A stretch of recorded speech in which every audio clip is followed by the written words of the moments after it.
Hello friends, అందరికీ నమస్తే అండి. ఈరోజు మన వీడియో బీరకాయ శనగపప్పు కూర అండి. ఈ బీరకాయ శనగపప్పు కూర అయితే చాలా అద్భుతంగా ఉంటుందండి. చపాతీలోకి కానీ రైస్లోకి కానీ. నేను ఇక్కడ వీడియోలో చూపించిన మాదిరిగా కానీ ఈ బీరకాయ శనగపప్పు కూరని వండామంటే అంటే చాలా బాగుంటుందండి. అయితే ఫ్రెండ్స్, వీడియోలోకి వెళ్ళిపోదాము. ముందుగా శనగపప్పుని మనం ఎంత తీసుకుంటామో క్వాంటిటీ ప్రకారంగా ఆ శనగపప్పుని తీసుకొని ముందుగా నానబెట్టుకోవాలండి. అయితే ఇది నేను నిద్ర లేవగానే ఈరోజు ఈ కూర వండుతానని ముందుగానే నానబెట్టేసుకున్నాను. అయితే అట్లీస్ట్ ఇది 2-3 గంటలైనా సరే శనగపప్పు నానితే చాలా బాగుంటుంది.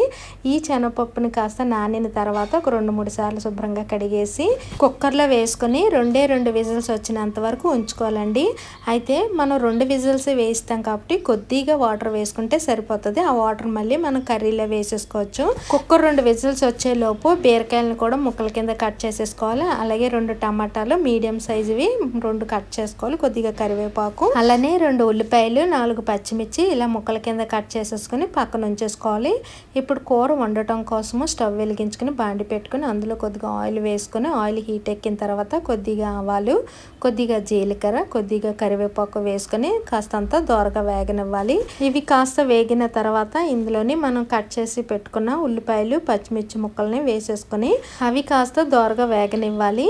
ఇది వేగేటప్పుడు కాస్తంత చిన్న మంట మీద మాడిపోకుండా నెమ్మదిగా వేయించుకోవాలి. ఇక్కడ నేను వీడియోలో చూపించిన మాదిరిగా వేగాయంటే చాలండి. ఆ తర్వాత ఇందులో కాస్తంత అల్లం వెల్లుల్లి అప్పటికప్పుడు ఫ్రెష్గా నూరింది వేసుకొని కాస్తంత పచ్చివాసన పోయేంత వరకు ఇది కూడా వేగనివ్వాలి. ఈ అల్లం వెల్లుల్లి వేసిన తర్వాత మాడిపోకుండా స్టవ్ సిమ్లో పెట్టుకొని దోరగా పచ్చివాసన పోయేంత వరకు వేయించుకోవాలి. ఇది కాస్త వేగిన తర్వాత ఇందులోని మనం కట్ చేసి పెట్టుకున్న బీరకాయ ముక్కల్ని వేసేసుకోవాలి.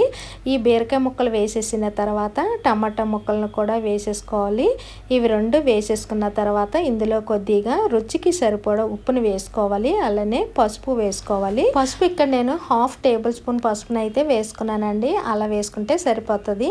ఆ తర్వాత ఈ పసుపు ఉప్పు అంతా కూడా బాగా కలిసేటట్టు కలిపేసుకొని మూత పెట్టుకొని బీరకాయల్లో ఉండే వాటర్ అంతా పైకి వచ్చేసినంత వరకు కూడా మనం మగ్గించుకోవాలి. ఇలా మూత పెట్టుకున్నప్పుడే మనం బీరకాయల్లో వాటర్ వచ్చేసి బీరకాయ కూడా చక్కగా ఉడికిపోతుందండి. చూసారా, ఈ మాదిరిగా ఉడికితే సరిపోతుంది. ఇప్పుడు ఇందులోని మనం ఉడకబెట్టుకుని ఉంచుకున్న శనగపప్పుని వాటర్తో సైతం వేసేసుకోవాలి. కొంచెం వాటర్ వేసుకున్నాం కదా, అలానే కారం సరిపోడా మీరు ఎంత తింటారో దానికి తగ్గట్టుగా కారం వేసుకొని అలాగే 1 చెంచా ధనియాల పొడి వేసుకొని ఇది బాగా కలిపేసుకోవాలి.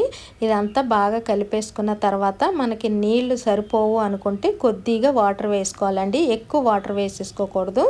నాకు ఇక్కడ వాటర్ సరిపోలేదు కాబట్టి కొద్దిగా వాటర్ను వేసి ఒకసారి కలిపేసుకొని మూత పెట్టేసుకొని ఇది కాస్త 10-15 నిమిషాల పాటు మనం ఉడికించుకోవాలండి. చిన్న మంట పెట్టుకుని పెద్ద మంట పెట్టేసుకోకూడదు.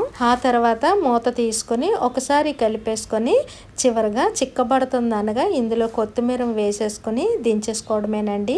అంతే ఫ్రెండ్స్, బీరకాయ శనగపప్పు కూర అయితే సింపుల్గా ఈజీగా ఇలా అయితే చేసుకున్నామంటే టేస్ట్ అయితే చాలా అద్భుతంగా ఉంటుంది ఫ్రెండ్స్. ఒకసారి నేను చేసినట్టుగా ఈ కూరని మీరు కూడా ట్రై చేసి ఎలా ఉందో నాకైతే ఒక కామెంట్ పెట్టి లైక్ చేసి షేర్ చేసి సబ్స్క్రైబ్ కూడా